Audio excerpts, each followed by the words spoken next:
Okay, this week we will move away from the demand side of things and look at supply side in more details.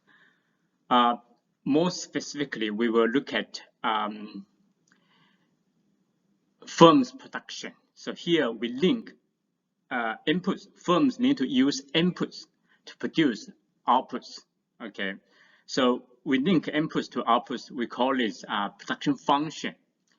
And a key issue is that how many inputs should a firm use in order to maximize their profit? That's the answer. That's the question. That's the issue we want to address this week. Okay, so we are going to look at production function, both in the short run and long run, and some important concept associated with production function. So what is a production function? Okay, so it defines the relationship between inputs, okay, and the maximum amount of output that can be produced within the given time periods. So you need to implicitly have a time period that you want to look at, and certainly also given the technology levels. So this production function link inputs to outputs, and we usually represent this function by a function, production by a function like this. Q is output, is a function of x1, x2, and xk. X1 is the input 1, x2 is input 2, xk is input k. For example, if we are running a coffee shop and our output will be number of cups of coffee. In order to produce coffees, we need to use coffee machines, okay?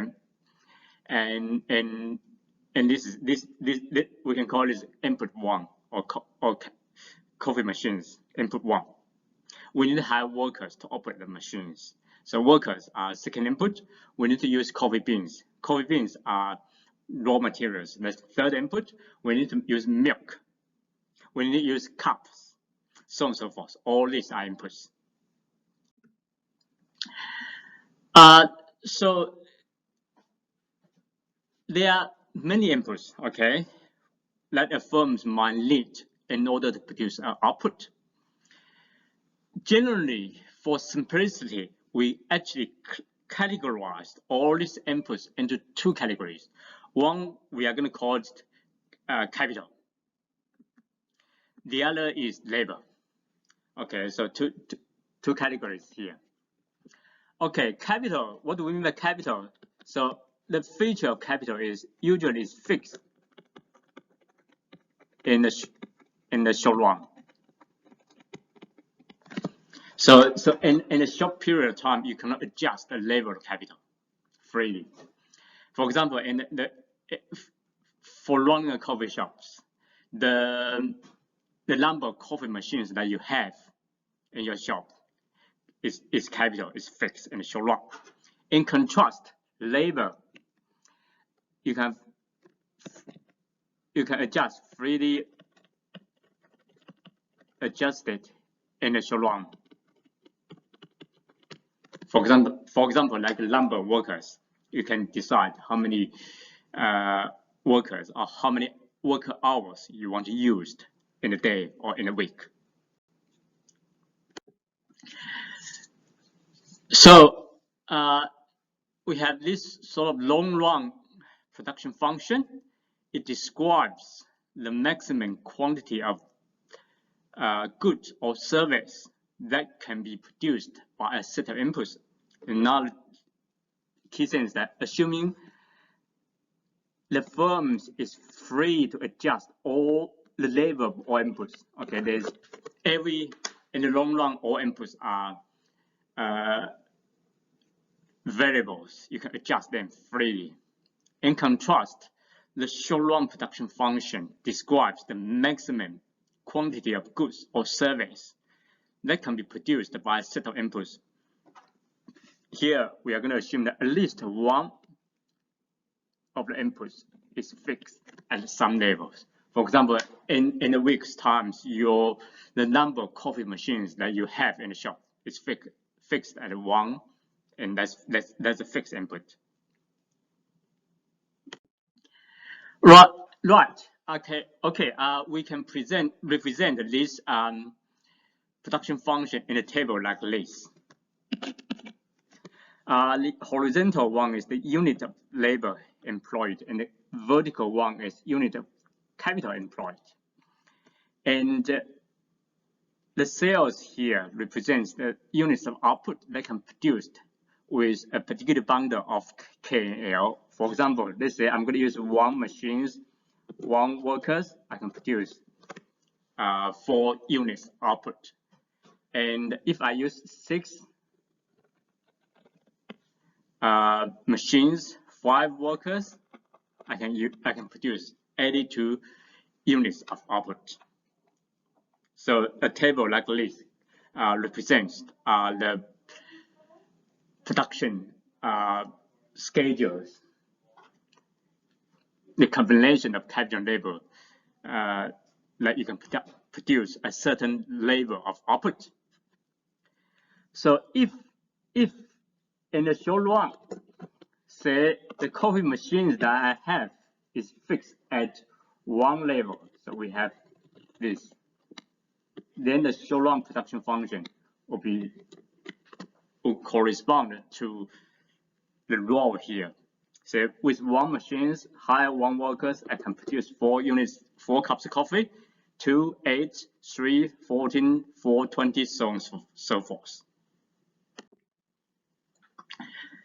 Right. All right. So here, 3 importance in the production function. In the production function, 3 concepts are important. One is the total product, which is the number of outputs that can be produced, and second will be what we call marginal product, with respect to the change of output or change of total product resulting from 1 unit change in the inputs. So if you hire 1 additional workers, what's the extra output that you can produce? And this marginal product of workers or marginal product of capitals is very important in terms of answering the question how many units of input I should use in order to maximize the profit. Third concept that's important is average product. It's just the total product divided by the labor of inputs. Say with 1 coffee machines and 1 worker, 2 workers, I can produce 80 cups of coffee. So average product of the workers will be 80 divided by 2, which is 40 cups per worker. Right. Okay, let's focus on this production function where we categorized all inputs into 2 categories, capital and labor. And labor, we are going to fix labor at some levels, which means we are looking at the short run. So marginal product of labor will be just if I increase the labor by 1 unit, what's the increase in quantity? So delta here means change. And I'm going to switch data to this dq over dl. So this, you should understand D is little change, infinitesimally small change. Why I'm switching the notation here? Because this will allow me to use a powerful tools we call calculus differentiation. So marginal product labor is equal. You can differentiate the output with respect to labor. You get the marginal product of our labor. Or you can, I'm going to use this curly D. curly L, or this is curly F, KL, DF, okay? So the curly D here is a partial derivative.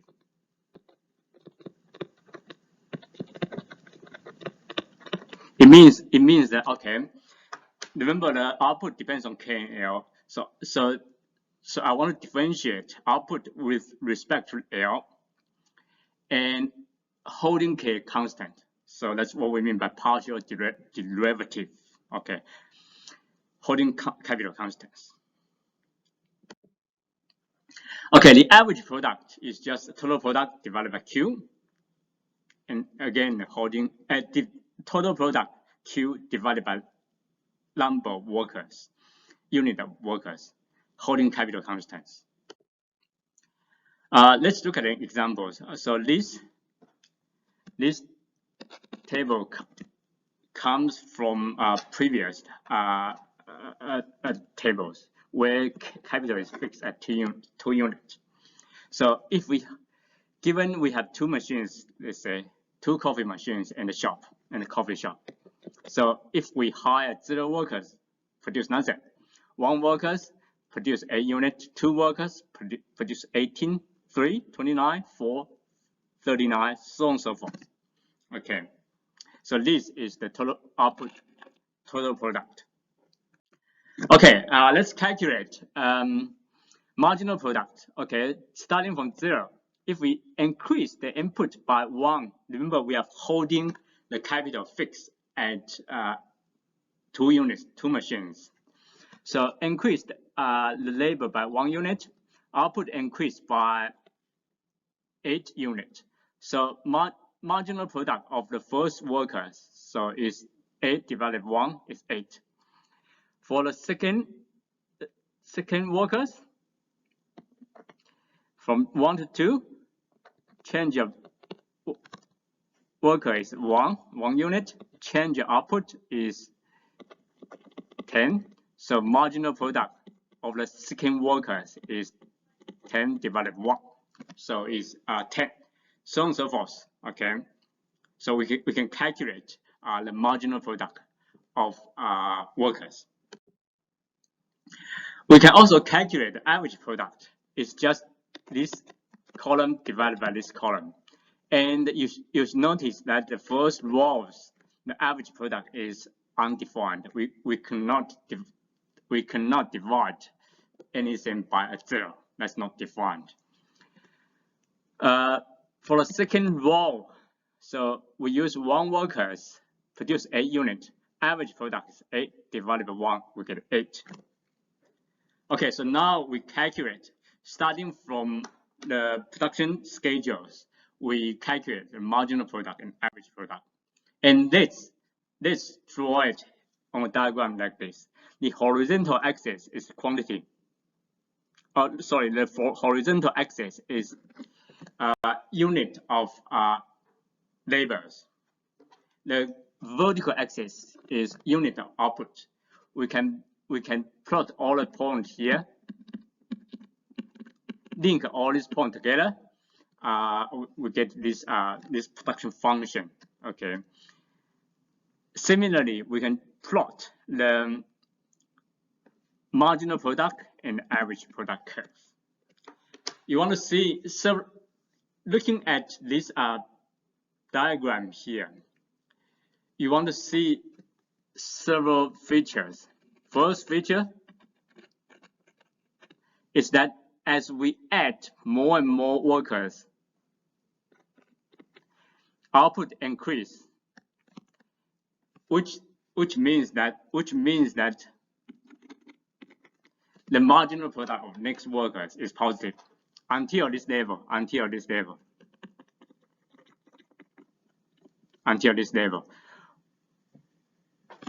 At 7 workers, the total product reach its highest level. Then for the 8th workers, now the marginal product of this worker becomes negative now. So the total product decrease. Okay, that's one observation. Second observation is, let's look at the relationship between average product and the marginal product. So average products is not okay. It's not very clear here, but it's something like average product, something like this. Marginal product is something like, so they intercept at this point. Okay, now the second observation is that before this point, roughly like a little bit over 4 units of workers, 4.1, 4.2 units of workers. Before this, let me call it A. Before A means the number of workers we use is smaller than 4.1 something. Before A, then we see that this marginal product curve is above the average product. So marginal product is higher than average product. So now if I add one more workers, the contribution, the extra output bring by this one more workers is higher than the average of the existing pool. So if I add this one in, the new average will increase. So average product will be increasing. After A, so now I see that average product is higher than the marginal product. This means that if I add one more workers after A, the extra contribution of these new workers is lower than the average of all previous workers. So if I add this unit N, this new workers N, the new average will be lower. These new workers will pull down the new average. So average product is falling after A. So this means that the cross point A, the average product is the highest level, is maximized at these levels. Okay, so that's the production function, marginal product, and average product. So previously, in the previous slide, we see that the production function actually dipped. So we call this phenomenon low diminishing returns actually. As additional units of variable inputs are combined with a fixed input, our capital is fixed at 2, right? The machines we have in the coffee shop is 2. At some point, the additional output, the marginal product, will start diminishing. Okay. So we call this phenomenon low diminishing return. And you should know that it says nothing about when the diminishing return will start kicking. Okay. So it just says that at a certain point, this low diminishing return will kick in. For example, this could be due to congestion. So I have 2 coffee machines in the shop, and I hire workers to operate the machines. And then more workers, I'm going to gradually increase the number of workers in my shop. And eventually, we will reach a point where this is too congested. So the additional 1 workers are added into the shop is actually negative, contribute a negative additional output to the total output. And in such cases, low diminishing returns kicks in. In our example here, so the marginal product, first worker is 8, second worker is 10, so which increase. First worker is 8, second worker is 10, third worker is 11. Okay, then the fourth worker is start decreasing, become 10, the extra output due to the fourth workers, and until it can even reach negative. Okay, so that's low diminishing returns kick in from the 1, 2, 3, 4th workers. Okay. Initially, we have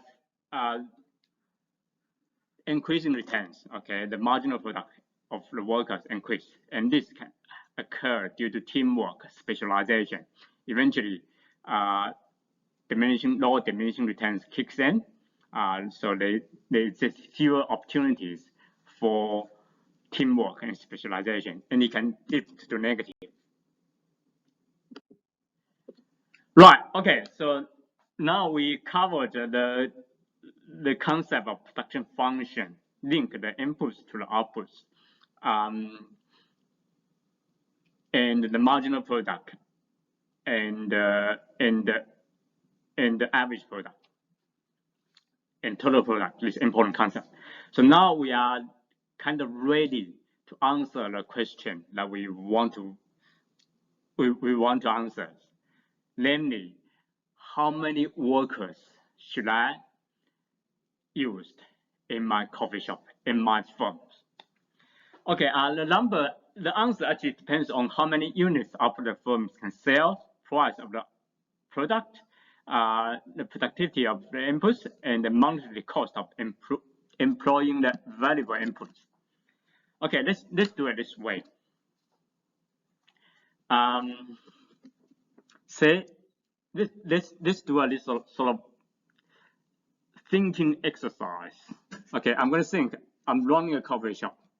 I have one coffee machine in my shop. Okay, and I'm thinking about how many workers I should hire in a day. Okay, let's say, so time frame we are looking at is 1 day. So I'm going to think, okay, if I hire 0, so produce nothing, and I cannot sell anything on the market, right? So let me just number of workers.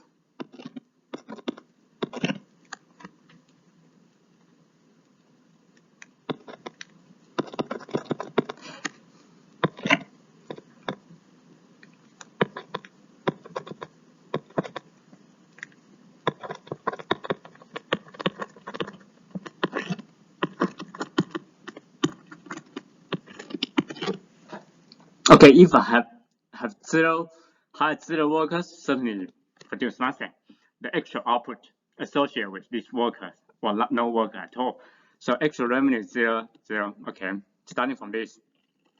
Now I want to ask, should I hire the first workers in my shop? So what is the extra output associated with these workers? Suppose these workers can produce extra 10 cups of coffee. The price of coffee, let's fix at $5. Okay, so the extra revenue I can receive from hiring this worker is $500, which is 10 times 50. The extra cost, so I need to pay this guy, the first worker's salary. Let's say the daily wages is $100, suppose. Okay, it's $100. So the decision on the first worker, should I hire the first workers? Clearly is a yes, because if I hire these first workers, the extra revenue will be $500. The extra cost to me will be $100. So I'm going to say yes. Okay, then on top of that, should I hire the second one? Okay, the extra cost, extra output, the marginal product of the second workers, let's say is 8 now. I can sell 8. Oh, okay, not 50. I'm gonna change the number a little bit. So it's $5. Okay, and let's say. So for the first, let me take one step backward. So the first workers, the extra output associated with the first worker is 10 cups of coffee. I sell in the market for $50, and the salary of this is $20. Let's say 20. So the decision is that yes, I should hire the first worker. For the second workers, the marginal product of the second worker is 8. I can sell this 8 cups of coffees at the market for $8. So I'm assuming, okay, here you want to be aware that I'm assuming that I can sell my coffees at $5 in the market for as many as I want. So in a sense, the market is perfectly competitive market. Product market is perfectly competitive market. So the actual revenue associated with the second worker is 40. The actual cost, again, I need to pay these guys $20. So it's yes. Again, on the labor market, I'm hiring the workers, and again, I'm assuming that I can hire the workers at the market rate of $20. Okay, again, that means the labor market is kind of perfectly competitive. Okay, the second worker. For the third workers. Okay, the actual output, suppose the marginal product of third worker is 4, say. So the third workers can produce extra 4 cups of coffee. I sell in the market for $20, and I pay the extra cost for the third worker. For me, is also $20. So I'm fine with hiring this. Okay, so that's the third workers. What about fourth workers? The extra output, let's say, is 2 cups of coffee. I can sell in the market at get an additional revenue of $10 extra revenue associated with the fourth workers. What is the actual cost? So I need to pay this guy at the market wage rate of $20. So now, if I hire the fourth workers, the actual revenue is $10. Extra cost is $20. So it's not a good idea to hire the fourth workers. So the answer to the question that I'm looking at is I should hire 3 workers such that I can maximize my profit. Okay, that's how we want to find, how we want to answer the level of input usage that's best for a firm. So essentially, I hope you appreciate that thinking exercise. Essentially, we are thinking in terms of margin. So we compare what's the actual revenue associated with the value, the marginal product worker times the price, the value of these extra workers, compare with this with the wage. Okay. So we need to choose the number of workers such that this is satisfied.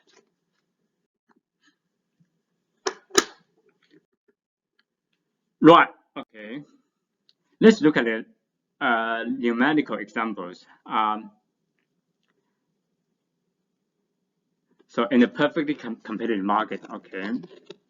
So let's see how many workers we should hire. So if hire 0, produce nothing. First workers, the actual output is marginal product is 10,000. Sell in the market for 20. So the price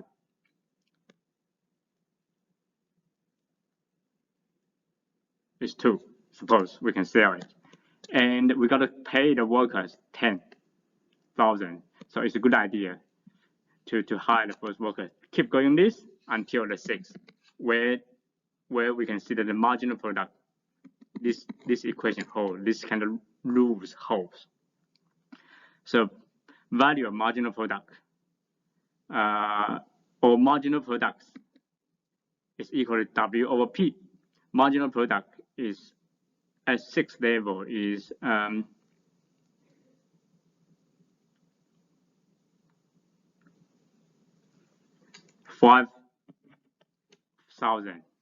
and the salary is 10,000 divided by 2, so it just equals.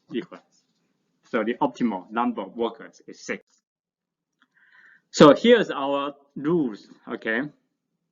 Or you want to look at this.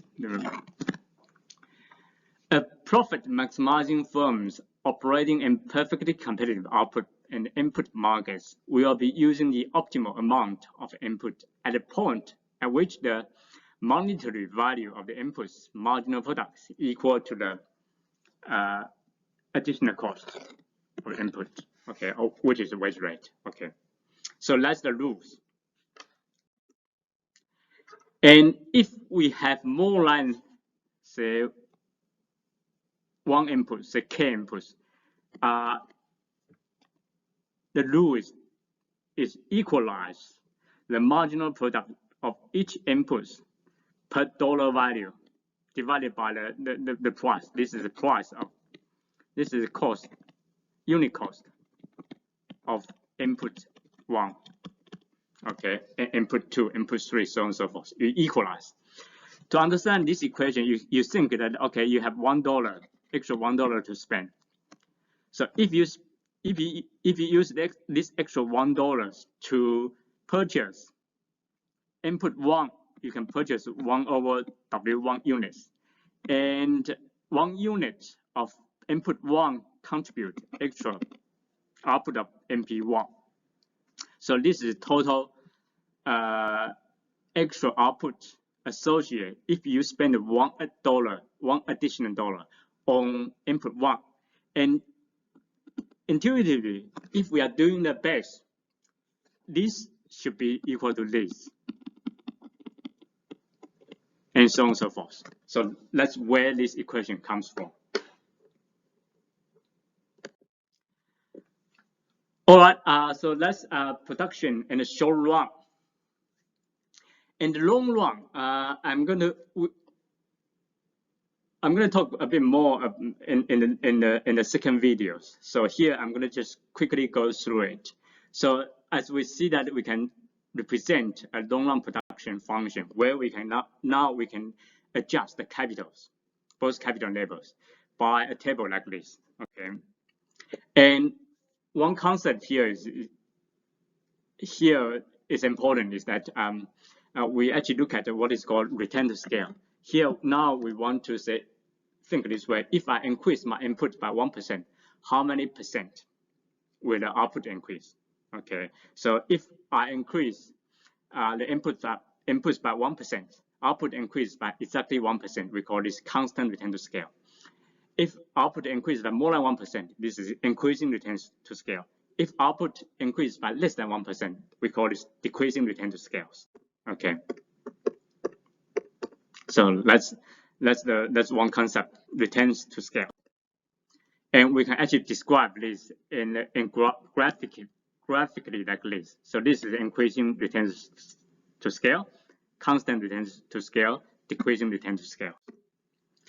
And generally, we think that the long run productions has this 3 stages.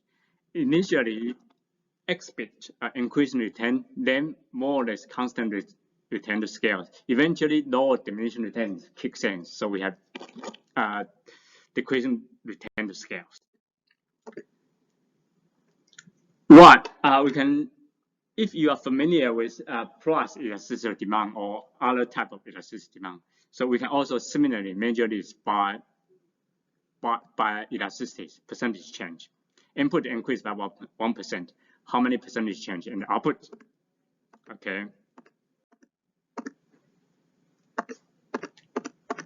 There are other ways, and here there are some sort of production functions. So this is output as a function of labors. Is cubic functions, and it could be quadratic function. It could be linear functions, or power functions like this, or Cobb-Douglas production functions. All right. So in reality, you can also use data to estimate these functional forms. Okay. Right. Okay. That's all for these videos. So here we look at the production function, the marginal product, average product. Key issues we're answering here is that how many labels inputs I should use, and we focus on short run, which means capital is fixed. In our next videos, I'll look at long runs.